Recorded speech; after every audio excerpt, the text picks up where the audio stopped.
bleach art paint or bleach paint for LBG Lebron James. Pagkatapos ng konting intro,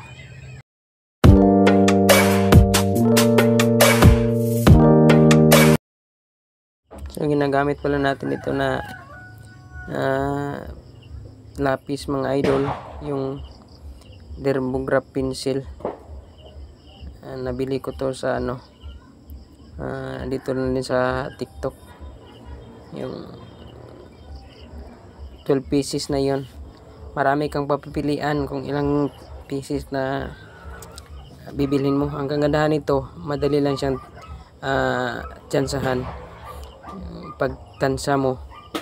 Pero kung hinahanap mo talaga yung matulis, lalong-lalo na kapag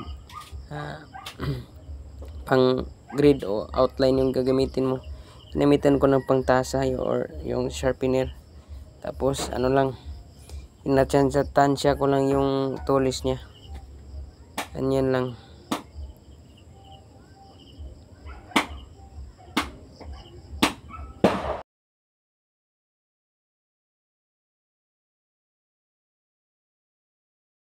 Gagawa lang tayo ng grid line. Pasensya nyo na mga idol, hindi ko na videohan lahat yung proseso kasi naglubat yung cellphone na ginagamit ko pang reference Kaya ito na parang na shortcut siya. Ito lang parang ginagamit ko. Nag-a-apply muna ako ng first layer, yung 90% water at saka 50% 10%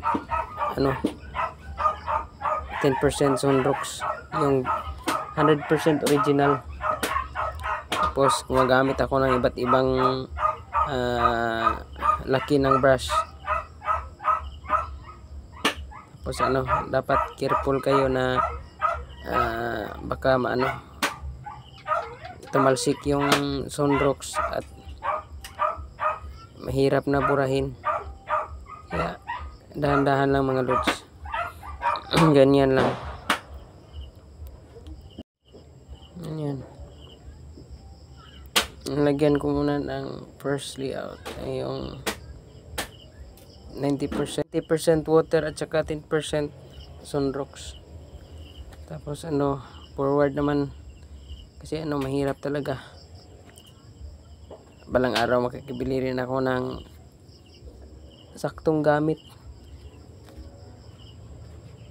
Ito lang ginagawa ko. Tapos yung sa sa may kanyang balbas, kumamit na ako ng 100% pure sunrocks. Yung ginagamit ko. At saka yung maliit na brush, sinusundan ko lang yung strand ng nasa reference na balbas ni Lebron.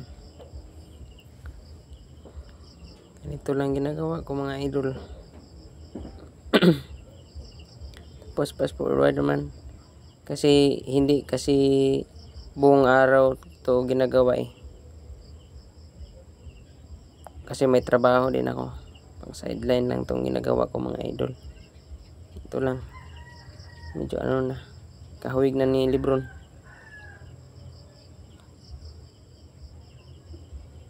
Sana abot pa to ng tatapos pa to.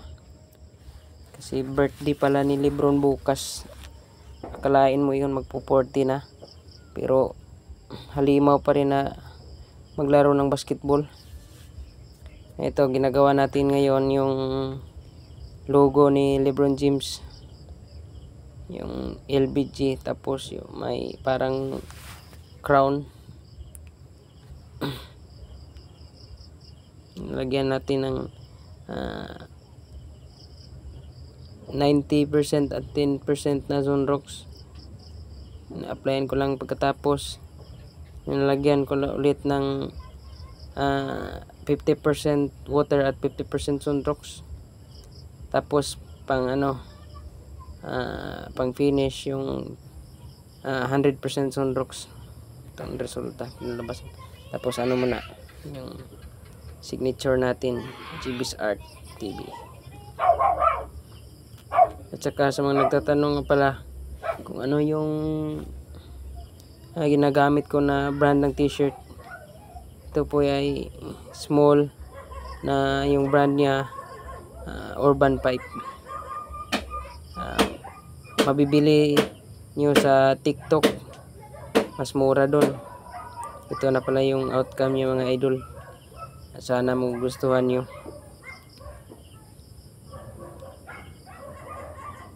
Yan.